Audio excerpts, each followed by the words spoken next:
In the first few seconds of Mad Max Fury Road, the title character describes the world he inhabits, saying it's hard to tell who was more crazy, me or everyone else. The next 2 hours proceeds to prove this to be true, treating us to an adrenaline-fueled, unstoppable ride in which survival is not given but earned. It results in one of the most efficient movies ever made, one which doesn't waste a moment. It's been 9 years since that film, and George Miller returns to the world he created once again with Furiosa, a prequel movie for the beloved character that Charlize Theron etched into cinematic legend with her performance in the last film. This time, the character is played by Anya Taylor-Joy, who acts alongside Chris Hemsworth in his most major role since he helped bring the Thor character into the mainstream with his role in the Marvel Cinematic Universe. While director George Miller still shows impressive exuberance for a 79-year-old director, Furiosa suggests a bleak future for the Mad Max universe, an inferior installment that feels like a regression.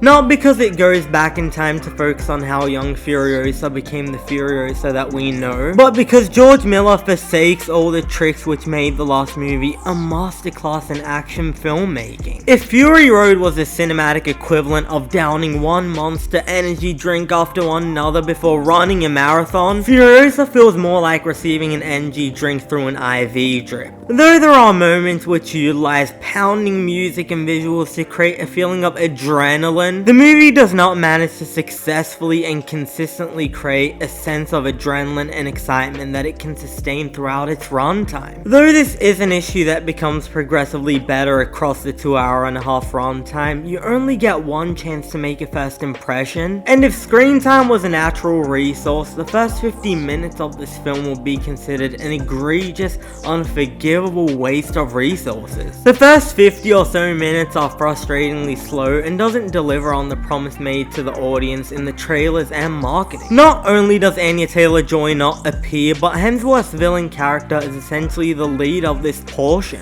with young Furiosa played pretty well by an Anya Taylor-Joy lookalike, feeling like an afterthought in her own movie. I almost pinched myself because the idea that Anya wouldn't appear until about an hour into the Furiosa movie feels like something I would dream about, not a genuine idea that would make it all the way from the pitching to the scripting to the filming to the release stage. If the film was still well made, I might have been able to forgive this subversion and appreciate the film on its own terms, yet it is structured and paced in clunky fashion with a stop, start, stop, start structure. Every time you think the movie is about to kick into gear, George Miller takes a cinematic tranquilizer and sedates it. You remember when Margaret Sixel won an editing Oscar for Fury Road? Furiosa is edited by Sixel and Elliot Knappman, and one of these editors evidently just discovered the fade to black effect and started to use it obsessively with the same lack of restraint that Zack Snyder shows with the slow motion button.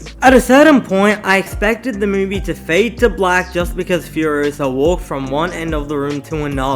Not only is the effect used gratuitously, it's small editing decisions such as this which makes the first chunk of the movie feel incredibly and indulgently slow. When a time skip finally occurs and Anya steps into the role of Furiosa, not only does it feel long overdue, I was surprisingly disappointed in her portrayal of the character. Theron would always be a tough act to follow, and given she wouldn't have more than 30 lines in the movie, I didn't expect Anya to blow me away, but I also didn't flat out expect her to completely disregard how Charlize defined the character.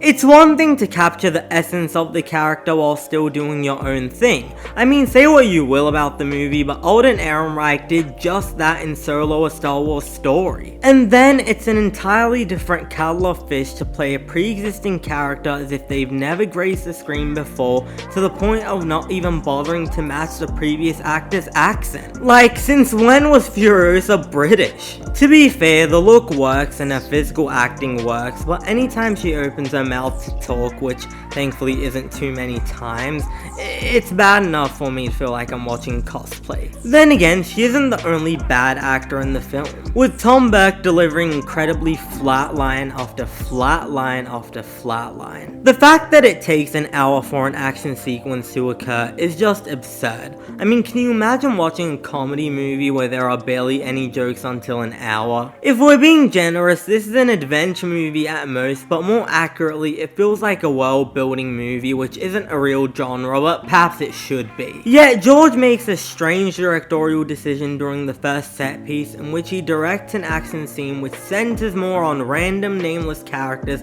than it does on our titular character. That said, I would be lying if I said the action wasn't fantastic from a craftsmanship standpoint. Though not as good as Fury Road, the movie will have you asking again and again, how the hell did they pull this off? And not only are the set pieces wacky and original with gorgeous color grading, director George Miller has a great knack for crafting shots that are packed with detail while still being restrained and well composed enough to not feel like visual white noise. I also want to give a great deal of praise to Chris Hemsworth. I've been a Hemsworth fan since the first Thor, and I loved his villainous turn in Bad Times at the El Royale, but this is easily Hemsworth in his top form. He mentioned in an interview that this is the most fun he's ever had making a movie, and there's not a second where that doesn't ooze off the screen. He just throws himself into this role with complete abandon and crafts a delightfully evil portrayal which can best be described as an Aussie villainous Jack Sparrow. His energy is enough to propel the movie forward even in its slower moments, which is the greatest flaw of Furiosa. When conceiving and writing a movie, it's not enough to simply throw together some cool scenes